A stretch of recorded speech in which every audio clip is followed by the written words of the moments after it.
नमस्कार, बुलेटिन में आप सभी का स्वागत है। मैं हूं प्रियंका चौधरी। पेश हैं अब तक के समाचार। केंद्र शासित प्रदेश जम्मू कश्मीर में ईद पर सरहदों के रक्षकों ने 2 साल के बाद पड़ोसी देश के साथ त्योहार की खुशियां साझा की हैं। अंतर्राष्ट्रीय सीमा के 6 सेक्टरों के साथ एलओसी पर भी कई जगहों पर आज भारत और पाकिस्तान के बीच मिठाइयों का आदान प्रदान किया गया है। कश्मीर घाटी के कुपवाड़ा जिले में एलओसी पर टीटवाल इलाके में आज दोनों मुल्कों की फौजों ने एक दूसरे के साथ खैर मकदम कर मिठाइयों का आदान प्रदान किया है। इस दौरान त्योहार की खुशियां बांटने के साथ शांति बरकरार रखने का विश्वास भी दिलाया गया है। दोनों देशों के बीच संघर्ष विराम के समझौते के चलते ये विश्वास बहाली की दिशा में ये कदम उठाया गया है। और आपको ये भी बताते चलें कि वर्ष 2019 में पुलवामा हमले के बाद से दोनों देशों के बीच सरहद पर मिठाई के आदान प्रदान की प्रक्रिया को रोक दिया गया था। अब पाकिस्तान की ओर से सरहद पर गोलाबारी बंद करने से शांत हुई सीमाओं पर एक बार फिर से दोनों देशों के बीच ईद के त्योहारों की खुशियां बांटने की मुहिम शुरू हो गई है। सबसे पहले मैं सब भाइयों को ईद मुबारक देना चाहता हूँ। तो उसके साथ साथ अभी हमारी मिठाई एक्सचेंज हुई है हिंदुस्तान और पाकिस्तान आर्मी के दरमियान। तो मैं शुक्रिया अदा करता हूँ हिंदुस्तान आर्मी का, जिन्होंने एक अच्छी शुरुआत की है। यहाँ पे रमज़ान के महीने में भी ईद पे भी मिठाई एक्सचेंज हुई थी, आज भी एक्सचेंज हो गई है मिठाई। तो ये एक अच्छा माहौल है, दोनों मुल्कों में प्यार बढ़ेगा, मोहब्बत बढ़ेगी। और इसके साथ साथ हम चाहते हैं कि क्रॉसिंग पॉइंट भी खुल जाने चाहिए, इससे लोगों का आना जाना रहेगा। फ्रीली हम अब घूम सकते हैं, बैठ सकते हैं। पहले हम घरों से बाहर नहीं निकलते थे, अभी हमारे डेवलपमेंट के काम रुके थे, वो भी शुरू हो गए। तो अच्छा माहौल बन गया, सीज फायर के बाद अच्छा माहौल बन गया। बड़ा खुशी का दिन है। आपको मैं ये बात बताना चाहता हूँ कि शादी का दिन कैसा और मातम का दिन कैसा होता है। सीज फायर से हम लोग परेशान रहते थे और जिंदगी का कोई भरोसा नहीं था, कैसे चलते थे, कैसे आते थे और कैसे जाते थे। सीज फायर के बाद हमारा जो जिंदगी का सफर है ये रवान है, अच्छी तरह से काम कर रहे हैं और उम्मीद करते हैं कि यही दिन आगे भी आने चाहिए। मैं दोनों ममालिक से गुजारिश करता हूँ, ये जो झगड़ा है इसको मेज पर बैठकर बातचीत करें, हल निकालें। खून खराबे से कोई मसला हल नहीं। ईद का त्योहार आज धूमधाम के साथ मनाया जा रहा है। लोग एक बार फिर से कोरोना महामारी के काले साए के तले इस त्योहार की खुशियों को आपस में बांटने को मजबूर हैं। प्रशासन के एसओपी के चलते आज मस्जिदों में कुछ एक लोगों ने ही नमाज अदा की है, जबकि ज्यादातर लोगों ने अपने अपने घरों में रहकर इबादत कर महामारी से जल्द निजात दिलाने की दुआएं भी मांगी हैं। जम्मू व इसके आसपास के इलाकों में स्थित मस्जिदों में लोगों ने एसओपी का पालन करते हुए ये परंपरा निभाई है और जम्मू कश्मीर के साथ साथ विश्व कल्याण की मन्नतें भी मांगी हैं।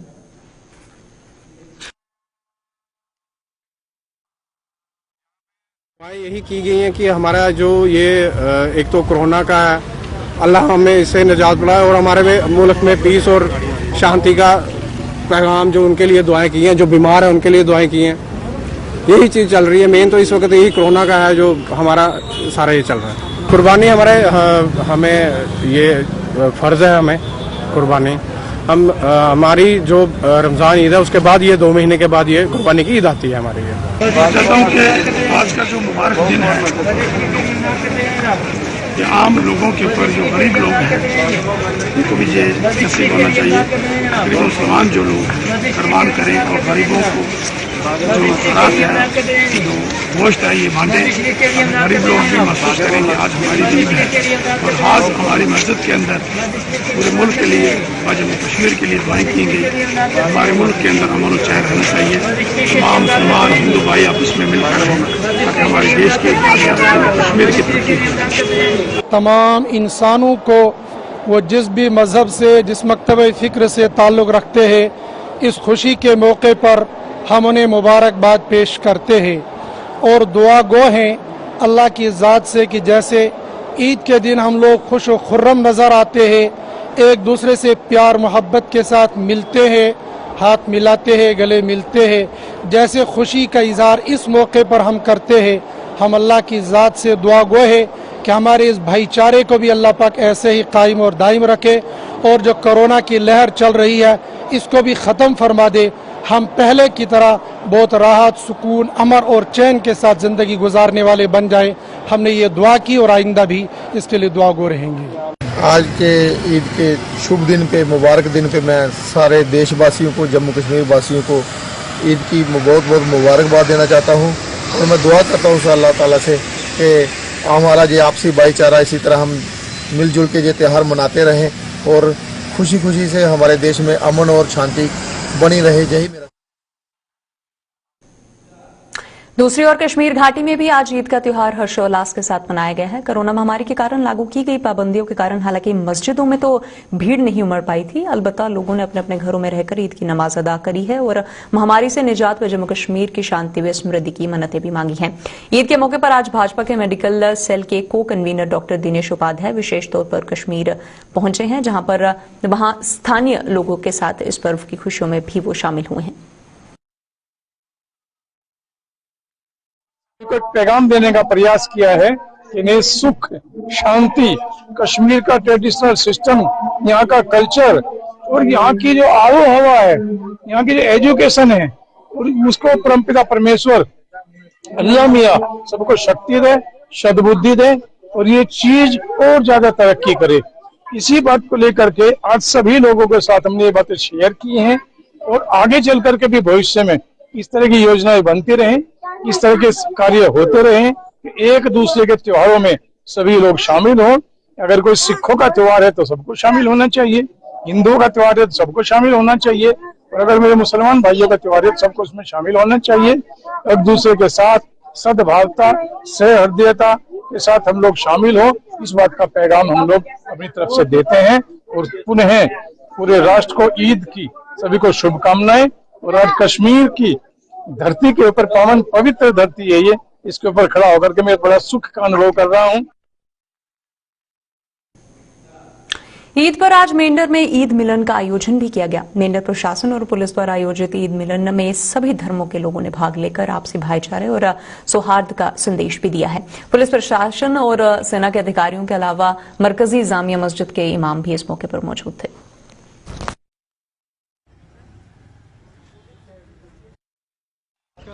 जो हमारा एक पावन पर्व है, हमारा त्यौहार है, आज वो पूरे हिंदुस्तान में, पूरे हमारे जम्मू कश्मीर में और हमारे यहाँ खासकर मेंढर में बड़े ही खुशी के साथ और हर्षोल्लास के साथ मनाया गया है। उसी के तहत हमने यहाँ एडमिनिस्ट्रेशन और पुलिस की तरफ से एक ईद मिलन, एक छोटा सा यहाँ पे प्रोग्राम रखा था।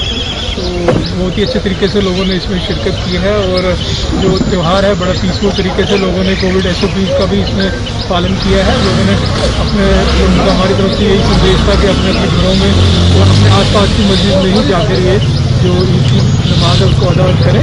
तो लोगों ने भी इसमें काफ़ी सहयोग किया है और ये आज मैं यही मैसेज देना चाहूँगा, ईद का त्यौहार हमारा सबको खुशियाँ लाए, हमारा अमन भाईचारा जो हमारा एक है हमारी जम्मू कश्मीर में और ख़ासकर हमारे मेंढर ज़िले में ये बरकरार, मेंढर के खित्ते में बरकरार रहे। कम्युनल हारमोनी के तौर पर ये ईद मिलन रखा था, जिसमें हर सेक्शन के लोगों ने शिरकत की थी। आज कोविड का दौर था और उसमें जो लोगों के अंदर एक स्ट्रेस और फ्रस्ट्रेशन आ जाता है, उस वजह से जो है वो हायर अप्स की वजह से इंस्ट्रक्शंस थी कि कोई ऐसा ओपन एरिया में मिनिमम लोगों को बुला के, रिप्रेजेंटेटिव्स जो आवाम के हैं उनको बुला के ऐसा प्रोग्राम किया जाए और मैसेज दिया जाए कि जो यहाँ के लोगों ने जो कोऑपरेट किया इसमें कोविड के रिलेटेड, उनका शुक्रिया भी अदा करते हैं। जम्मू कश्मीर से बाहर ब्याई गई बेटियों से शादी करने वाले पुरुषों को भी इस प्रदेश में डोमिसाइल सर्टिफिकेट का हकदार बनाए जाने से केंद्र सरकार के फैसले पर प्रदेश भाजपा खुशी से फूले नहीं समा रही है। प्रदेश भाजपा के अध्यक्ष रविंदर रैना ने इसे एक ऐतिहासिक फैसला करार देते हुए कहा है कि इस फैसले से अब प्रदेश से बाहर ब्याई गई बेटियों के पति व बच्चों को भी अब जम्मू कश्मीर के वो पूर्ण अधिकार मिल पाएंगे जो संविधान में दिए जाते हैं। रविंदर रैना ने इस फैसले के लिए प्रधानमंत्री नरेंद्र मोदी, गृह मंत्री अमित शाह और जम्मू कश्मीर के उपराज्यपाल मनोज सिन्हा का तहे दिल से आभार जताया है। आज नरेंद्र मोदी साहब की सरकार ने जम्मू कश्मीर के संदर्भ में जम्मू कश्मीर की बेटियों के लिए जो ऐतिहासिक निर्णय लिया है और जम्मू कश्मीर की बेटियां अब चाहे उनकी शादी जम्मू कश्मीर से बाहर होगी, उनके बच्चों को, उनके पति को भी जम्मू कश्मीर के अंदर वो पूर्ण अधिकार प्राप्त होंगे जो भारतीय संविधान के अंदर दिए। उसके लिए हम श्रीमान नरेंद्र मोदी साहब का हृदय से धन्यवाद करते हैं, माननीय गृह मंत्री श्रीमान अमित शाह साहब का और जम्मू कश्मीर के माननीय उपराज्यपाल श्रीमान मनोज सिन्हा साहब का हृदय से धन्यवाद करते हैं, आभार व्यक्त करते हैं। डोमिसाइल सर्टिफिकेट मिलेगा।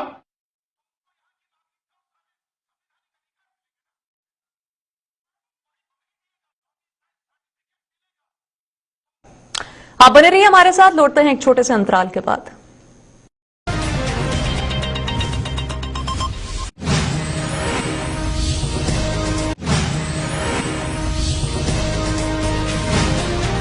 की कायल हो गई हैं।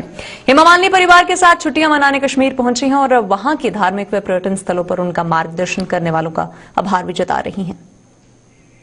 एक बार श्रीनगर आई हूँ पिछले कई सालों से। अभी मैं पिछले 30 साल के बाद आई हूँ, मेरा विजिट हुआ है, लेकिन पिछले कभी मैं शंकराचार्य मंदिर आ नहीं सकी। आज मुझे आने का अवसर मिला। मैं बहुत बहुत धन्यवाद करती हूँ। मेरे साथ जितने भी सिक्योरिटी गार्ड्स हैं सबने मदद किया यहाँ जाने के लिए। बहुत हिम्मत करके हम लोग आ गए। हमारे साथ हमारे समधी विपिन वोरा जी भी हैं। तो हम पूरे परिवार के साथ फैमिली हॉलीडेज़ के लिए आए हैं। तो बहुत ही अच्छा लगा आपका श्रीनगर, बहुत ही सुंदर है और माहौल भी बहुत अच्छा हो गया वातावरण बारिश की वजह से। बिश्नाह में आज पेश आए सड़क हादसे में एक युवक गंभीर रूप से घायल हो गया है। यह हादसा बिश्नाह बाईपास रोड पर तब पेश आया था जब वहां से गुजर रही एक कार बेकाबू होकर सड़क किनारे खड़े एक ट्रक के नीचे जा घुसी है और इस हादसे में कार चालक पूरी तरीके से घायल हो गया, जिसकी पहचान प्रदीप कुमार पुत्र ब्रिजलाल के रूप में की गई है और उसे तुरंत बिश्नाह के सब डिस्ट्रिक्ट अस्पताल ले जाया गया, जहां पर डॉक्टरों ने प्राथमिक उपचार के बाद उसे जम्मू के जीएमसी अस्पताल में रेफर कर दिया है।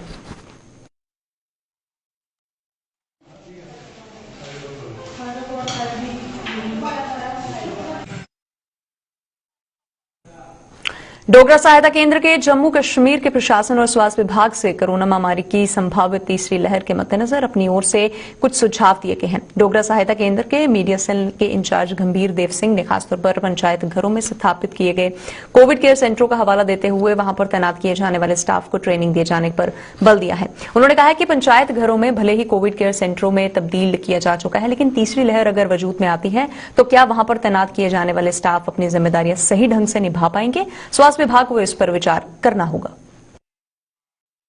हर जगह पंचायत घर जितने हैं उधर उन्होंने गवर्नमेंट ने ऑक्सीजन कॉन्सेंट्रेटर्स दिए हुए हैं, गवर्नमेंट ने उधर इन्वर्टर्स लगाए हुए हैं, लेकिन क्या कोई स्टाफ को ट्रेन करके उधर रखा है? क्या पंचायत मेंबर्स को ट्रेनिंग दी है कि अगर बाय चांस ऐसा कुछ थर्ड वेव में एकदम से इमरजेंसी बनती है तो उस टाइम पे कौन उन चीज़ों को ऑपरेट करेगा? वो चीज़ें कहीं उधर पड़ी खराब तो नहीं हो जाएंगी? तो इस टाइम पे ये होमवर्क करने का टाइम है। ये हमारी गवर्नमेंट को सजेशन है कि फटाफट जिधर आपने ये सारा का सारा इंफ्रास्ट्रक्चर एस्टेब्लिश कर दिया पंचायत घरों में, उसकी सुध लें और उधर देखें कि किन लोगों को ट्रेनिंग देनी है। फटाफट लोगों को इन प्लेस ट्रेनिंग दे के रेडी रखें, ताकि जब ऐसी इमरजेंसी बने उस टाइम पे सिर्फ प्रेशर जम्मू में जो हमारा मेडिकल कॉलेज है उसके ऊपर प्रेशर ना आए, वो अपने अपने एरियाज में सारा डील हो जाए। आज यही सारा हम गवर्नमेंट को सजेस्ट करना चाहते हैं। कोरोना महामारी की संभावित तीसरी लहर से निपटने के लिए जम्मू कश्मीर के स्वास्थ्य विभाग ने कमर कस ली है। पहली और दूसरी लहर से सबक लेकर स्वास्थ्य विभाग ने अब तीसरी लहर से निपटने के लिए सभी तैयारियां पूरी कर ली हैं और समय समय पर इनकी समीक्षा भी की जा रही है। जम्मू के जीएमसी अस्पताल के अलावा इसके सहयोगी अस्पतालों में भी बेड और ऑक्सीजन की आपूर्ति सुनिश्चित कर ली गई है। वह उसके साथ ही अन्य संसाधन भी जुटा लिए गए हैं। जीएमसी अस्पताल में बनाए गए नए इमरजेंसी ब्लॉक में जहां पर पर्याप्त मात्रा में कोविड बेड्स का इंतजाम कर लिया गया है, वहीं पर इस अस्पताल के अलावा अन्य अस्पतालों में भी हर बेड के साथ ऑक्सीजन सप्लाई को जोड़ने की व्यवस्था की जा रही है।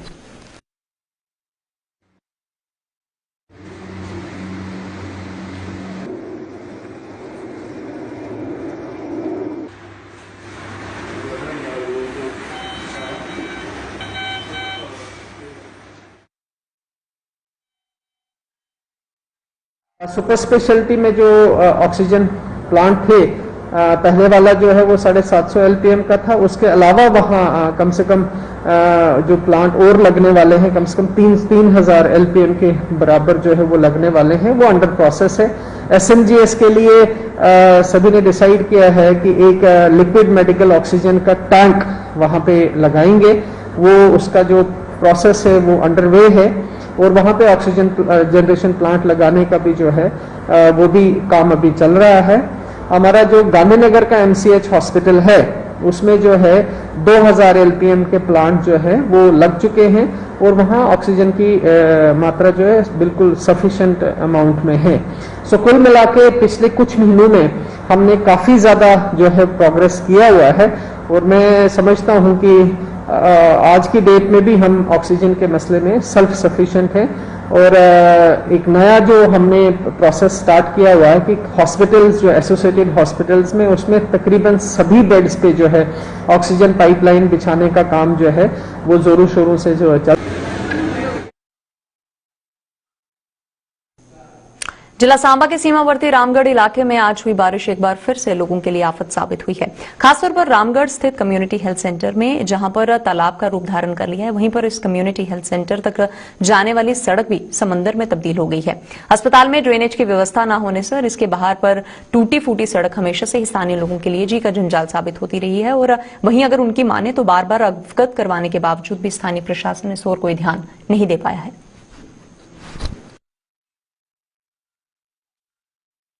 TSC सेंटर मेरे पिछे तुम देख रहे हो बिल्डिंग, और यदि ग्राउंड लैवल की अगर रिपोर्ट देखो तुम सामने सारी रिपोर्ट है।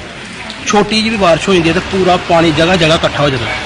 इतने बड़ी परेशानी है, जो मेन रास्ता है वो आने बड़ी दिक्कत है, बहुत ज़्यादा परेशानी है, जिसके कारण पेशेंट को बड़ा सफ़र करना पैंदा है, खासकर इस बारिश के मौसम के। और सब तो बड़ी गल है कि अजे तो चलो छोटी छोटी बारिश लगी दी है, अगर इन केस कदे तेज़ बारिश हो मेरे पीछे बिल्कुल एमरजेंसी है और एमरजेंसी के अंदर भी कई दफ़ा पानी अंदर चल जाता है, इसका कोई निगास नहीं है पानी का। मैं डिस्ट्रिक्ट एडमिनिस्ट्रेशन अगे यो अपील करना DC मैडम अगे कि प्लीज़ एक साड़ी रिक्वेस्ट सुन के कि आपको एक खुद एक विजिट रामगढ़ अस्पताल के CSC की जाए और आपको ग्राउंड लैवल एक अपनी टीम वर्क बना के एक पूरी टीम बना के और पूरी ग्राउंड लैवल एक रिपोर्ट तैयार की जाए कि इस रामगढ़ अस्पताल का जो पानी है उसका निगास अजे तक क्यों।